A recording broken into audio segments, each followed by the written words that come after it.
Kita sering sekali mendengar orang berpidato, berceramah, berkhotbah, atau memberikan sambutan. Nah, apabila kita ditunjuk untuk melakukan keempat hal itu, tahukah kita untuk membedakan dari pidato, khotbah, ceramah, dan sambutan? Ikuti pembahasan saya kali ini.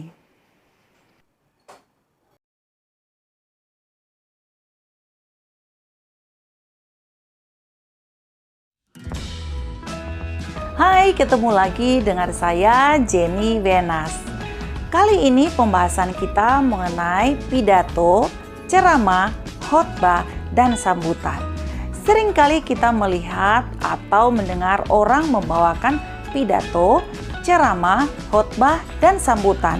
Namun bisa saja terjadi kekeliruan karena kita mungkin saja belum mengetahui bagaimana membedakan keempat hal ini. Nah, sebelum lanjut pada pelajaran dan pembahasan saya kali ini, mari kita lihat dulu pengertian dari keempat hal ini. Yang pertama, pidato. Pidato adalah pembicaraan di depan umum yang cenderung bersifat persuasif, yakni berisi ajakan atau dorongan pada khalayak untuk berbuat sesuatu. Ceramah. Ceramah adalah pembicaraan di depan umum yang berisi penyampaian informasi, pengetahuan, dan sebagainya. Khotbah. Khotbah adalah pembicaraan di depan umum yang berisi penyampaian pengetahuan keagamaan atau praktik beribadah dan ajakan-ajakan untuk memperkuat iman. Sambutan. Sambutan adalah salah satu jenis pidato yang memuat suatu rangkaian kalimat yang disampaikan secara tertulis maupun lisan dalam menyambut suatu acara atau kegiatan yang akan dilaksanakan. Secara umum, ceramah, khotbah, sambutan merupakan bagian dari pidato. Nah, persamaan dari pidato, ceramah, khotbah, dan sambutan sama-sama disampaikan di depan umum atau audiens. Sekarang, simaklah perbedaan dari pidato, ceramah, khotbah, dan sambutan setelah kita mengetahui persamaan dari keempat hal ini. Perbedaan yang pertama, pidato. 1.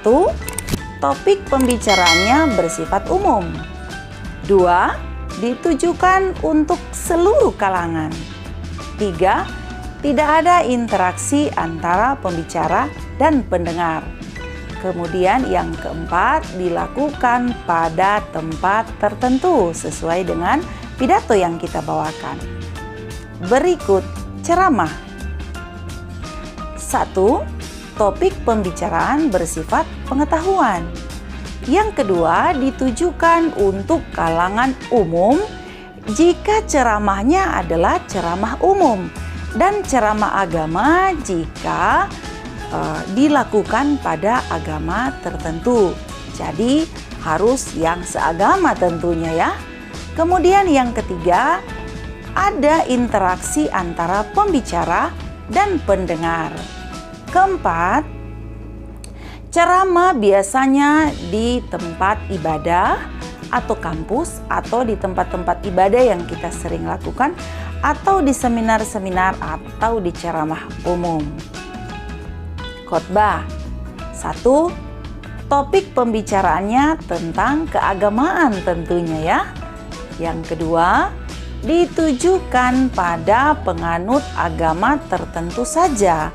Yang dimaksud di sini adalah yang seiman tentunya. Yang ketiga, tidak ada interaksi antara pembicara dan pendengar. 4. Biasanya dilakukan di tempat ibadah. Sambutan. Topik pembicaraan tergantung dari acara atau kegiatan yang dilaksanakan. Kedua, Sambutan ditujukan kepada pendengar umum pada suatu acara. 3. Sambutan tidak ada interaksi antara pendengar dan pembicara. 4. Dilakukan pada acara tertentu dengan tujuan untuk memberikan motivasi atau nasihat yang baik berkaitan dengan suatu acara. Nah, sekarang kita akan masuk pada pembahasan tentang tujuan. Tujuan disampaikannya pidato, ceramah, khotbah, dan sambutan. Nah, tujuan menyampaikan pidato yang pertama, pidato untuk mempengaruhi orang lain supaya mau mengikuti apa yang kita sampaikan. Yang kedua, memberikan pemahaman atau informasi kepada orang yang mendengarkan. Yang ketiga, membuat orang lain senang dengan apa yang kita sampaikan tentunya. Tujuan disampaikannya ceramah. 1. Memberikan informasi kepada pendengar mengenai suatu hal. Kedua, mengajak pendengar untuk mengikuti apa yang disampaikan. Yang ketiga, untuk meyakinkan pendengar tentang apa yang disampaikan. Keempat, ceramah untuk menghibur pendengar agar merasa puas dengan ceramah yang disampaikan. Berikutnya, tujuan menyampaikan khotbah. Yang pertama, untuk memberikan kebutuhan rohani kepada jemaatnya. Yang kedua, untuk memberikan tambahan penjelasan kepada jemaat yang mendengarkan khotbah. Dan yang ketiga, ajakan untuk menguatkan iman tentunya ya. Berikutnya, tujuan menyampaikan sambutan. Nah, ini perlu kita ketahui ketika kita diminta untuk membawakan sambutan di acara-acara tertentu. Yang pertama, memberikan pemahaman informasi kepada orang lain. Yang kedua, membuat orang lain merasa senang dengan sambutan yang menghibur agar tidak membosankan. Oh, ini pastinya ya. Yang ketiga, memberikan informasi dan memberikan pengaruh positif kepada orang lain agar meningkatkan kualitas hidup yang lebih baik. Keempat, mendorong suatu kegiatan untuk dilaksanakan secara operasional dan bertanggung jawab. Baik, Anda sudah mengerti bagaimana tujuan disampaikannya pidato, ceramah, khotbah, dan sambutan. Sekarang mari kita lihat ciri-ciri dari pidato, ceramah, khotbah, dan sambutan. Nah, ciri-ciri pidato. 1. Terdapat tujuan yang jelas untuk menyampaikan ide, gagasan di depan umum. Yang kedua, isi pidato sesuai dengan topik tertentu yang sedang berlangsung. Yang ketiga, penyampaian menggunakan bahasa yang mudah dipahami oleh pendengarnya. Yang keempat, cara penyampaian disesuaikan dengan pendengar. Jangan tidak sesuai ya, pasti tidak menarik. Yang kelima, isi pidato jelas, objektif, dan mengandung kebenaran. Yang keenam, artikulasi, intonasi, volume harus jelas. Artikulasi merupakan bagaimana cara melafalkan bunyi bahasa. Intonasi merupakan naik turunnya lagu kalimat. Volume yaitu kuat lemahnya dalam mengucapkan suatu kata atau kalimat. Berikutnya, ciri-ciri ceramah. Yang pertama disampaikan oleh orang yang memiliki keahlian dalam bidang ilmu yang disampaikan. Nah, kalau tidak dengan bidang ilmu yang dia kuasai, ya tentunya tidak dapat memberikan ceramah. Yang kedua, memiliki struktur yang lengkap. terdiri atas pendahuluan, isi, dan penutup. Yang ketiga, tema yang dipilih harus sesuai dengan kegiatan yang sedang diselenggarakan. Keempat, isi ceramah bersifat objektif, jelas, dan terbukti kebenarannya.